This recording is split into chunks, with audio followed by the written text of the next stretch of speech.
माँ, मुझे यह टेडी बियर चाहिए। नहीं माँ, मुझे गन चाहिए। घर में खिलौने वाला आया था। मधु और सोमू दोनों खिलौने देकर अपनी अपनी पसंद के खिलौने लेने की जिद कर रहे थे।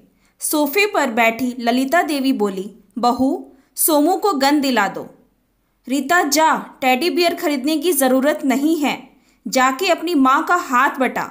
अभी से धीरे धीरे काम काज सीख। कितना भी पढ़ ले, ससुराल में अपने हाथों से खाना पका के देगी तो सभी खुश होंगे।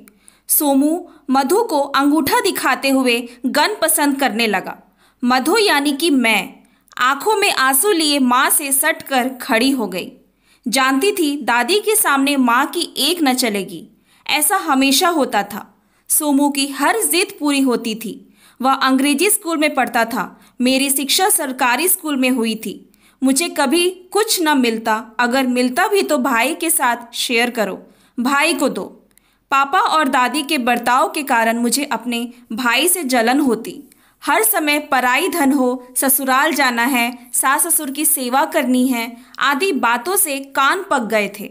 उस समय मुझे तो यह भी समझ नहीं आती थी कि यह ससुराल है क्या।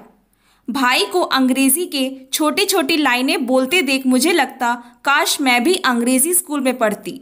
दिन गुजरते गए, मैं क्लास में टॉप करती, पर मुझे प्रोत्साहन के रूप में कुछ न मिलता, जबकि सोमू केवल पास करता और उसे ढेरों उपहार मिलते। मैं अच्छे नंबरों से पास कर कॉलेज में गई। ग्रेजुएशन के बाद घर में मेरी शादी की बात चलने लगी थी। मुझे आगे पढ़ने का मन था। पापा ने रिश्ते देखना शुरू कर दिया था, लेकिन इस बार माँ ढाल बनकर मेरे सामने खड़ी हो गई। उन्होंने घर में अनशन शुरू कर दिया।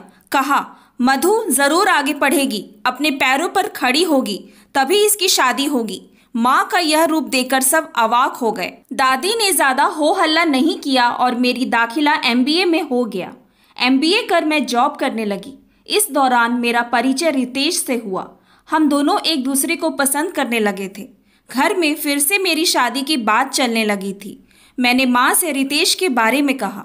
माँ बोली, मधु, तुम यह क्या कर बैठी? तुझे तो दादी और पापा के बारे में पता है, वे कभी नहीं मानेंगे। माँ ने पापा से बात की। पापा गुस्से से आग बबूला हो उठे। दादी ने सारा दोष माँ पर डाल दिया। माँ बोली, बेटी, इस बार मैं तेरा साथ न दे पाऊंगी। इस बार मेरी अनशन भी काम नहीं करेगी। मेरी खातिर मान जा, उस लड़के का ख्याल छोड़ दे। अपनी पापा के पसंद के लड़के से शादी के लिए हाँ कर दे। मैं निरुत्तर हो गई और उनके द्वारा खोजे लड़के से विवाह के लिए हाँ कह दी। मेरे मना करने पर मेरी माँ के सम्मान को बहुत ठेस पहुंचती और मुझे यह गवारा न था। मन से मैंने फोन पर रितेश को अपनी असमर्थता बता दी। मेरी शादी हो गई, सारे रस्मों रिवाज संपन्न हो गए। मैं घूंघट में ही रही। मुझे एक बार भी दूल्हे को देखने का मन न हुआ। विदाई के समय मैं बहुत रो रही थी। ससुराल जाने का उमंग जरा भी न था। रोते रोते अचानक मेरी कानों में एक आवाज गूंजी, मधु, अब बस भी करो, अब मत रो, चेहरा सूज जाएगा। मुझे यह आवाज जानी पहचानी लगी। मैंने घूंघट उठाकर चेहरा ऊपर उठाया तो देखा कि दूल्हे के वेशभूषा में रितेश खड़े थे। माँ मुस्कुराते हुए रितेश का हाथ मेरे हाथों में देते हुए बोली, ले अपना उपहार, इसे संभाल कर रखना, तुझे इसे किसी से शेयर करने की जरूरत नहीं पड़ेगी। माँ, मैं खुशी से झूम उठी और रोना भूलकर माँ के गले लग गई। आसपास सब हंसने लगे थे। पता नहीं अंदर ही अंदर माँ ने क्या चाल चली कि रितेश रूपी बेशकीमती उपहार मेरी झोली में आ गई। Thanks for watching. Please like and subscribe my channel.